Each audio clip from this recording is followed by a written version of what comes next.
Hello बच्चों, let's read this question. Question says three students A, B and C are in a swimming race.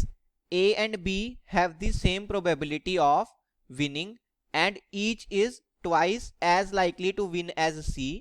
Find the probability that B or C wins. Assume no two reach the winning point simultaneously. तो सबसे पहले हम इस question का की concept देखेंगे. की concept क्या होगा? First is sum of probability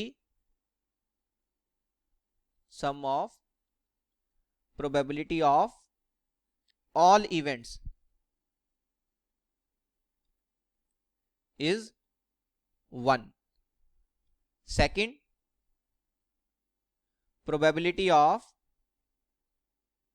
B union C is given as probability of B plus probability of C minus probability of B intersection C. Okay, तो ये हमारा की कंसेप्ट हो गया. अब हमें बोल रहा है कि तीन स्टूडेंट्स हैं A, B और C, वो एक स्विमिंग रेस में है. A और B के जो जीतने की प्रोबेबिलिटी है वो सेम है and it is twice as likely to win as C. तो यहां से अगर मैं प्रोबेबिलिटी ऑफ C को x एज्यूम करता हूं तो A और B की प्रोबेबिलिटी इक्वल है और C के जीतने से डबल चांसेस हैं उनके. तो मैं क्या बोल सकता हूं कि probability of A is equal to probability of B is equal to twice of probability of C, that will be 2x. तो ये हमें क्वेश्चन में गिवन है.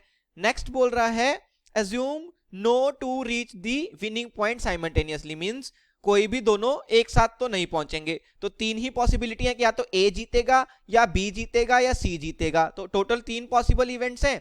और अगर मैं देखूं अपना की कंसेप्ट फर्स्ट यूज करूं, sum of probability of all events means probability of A plus probability of B plus probability of C. ये कितना होना चाहिए? 1 होना चाहिए, बिकॉज तीन ही इवेंट्स पॉसिबल हैं, या तो A जीतेगा या B जीतेगा या C जीतेगा. तो probability of A plus probability of B plus probability of C 1 होना चाहिए. अब यहां पे वैल्यू सब्स्टिट्यूट करेंगे. A की प्रोबेबिलिटी है 2x, B की प्रोबेबिलिटी भी है 2x एंड C की प्रोबेबिलिटी है x equal to 1. 2x plus 2x will be 4x, 4x plus x is 5x, so 5x is equal to 1.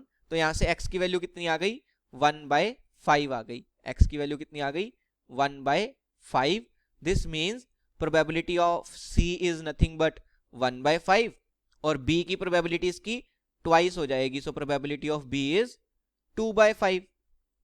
Next मैं क्या बोल सकता हूं कि अगर मैं probability of B intersection C की बात करूं, B intersection C का क्या मतलब हुआ कि B और C दोनों जो है साथ में रेस जीत जाएं. ये हो नहीं सकता. क्यों नहीं हो सकता? बिकॉज हमें गिवन है कि no two reach winning point simultaneously, means B और C कभी भी विनिंग पॉइंट पे साथ में नहीं पहुंच सकते, मींस दोनों साइमल्टेनियसली रेस नहीं जीत सकते. इसीलिए probability of B intersection C क्या हो जाएगा? 0 हो जाएगा, बिकॉज ये हो ही नहीं सकता. अब यहां से मैं क्या बोलूंगा कि हमसे probability of B union C वो पूछ रहा है, बिकॉज हमसे पूछ रहा है कि प्रोबेबिलिटी दैट B और C विंस. जहां पे भी और वर्ड यूज हो गया मींस यूनियन की बात हो रही है, एंड वर्ड यूज हो गया मींस इंटरसेक्शन की बात हो रही है. क्योंकि यहां पे पूछ रहा है प्रोबेबिलिटी दैट B और C wins means probability of B union C हमसे पूछ रहा है.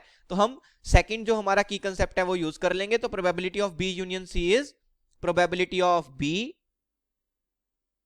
Plus probability of C minus probability of B intersection C. तो ये कितना आ जाएगा? Probability of B union C आ जाएगा. Probability of B union C is, probability of B कितना है? 2/5. C की प्रोबेबिलिटी है 1/5. So probability of B plus probability of C minus probability of B intersection C अभी देखा कितना है? 0. तो ये कितना आ गया? 2/5 plus 1/5 that is 3/5. Probability of B union C आ गया 3/5 और यही हमसे क्वेश्चन में पूछ रहा था.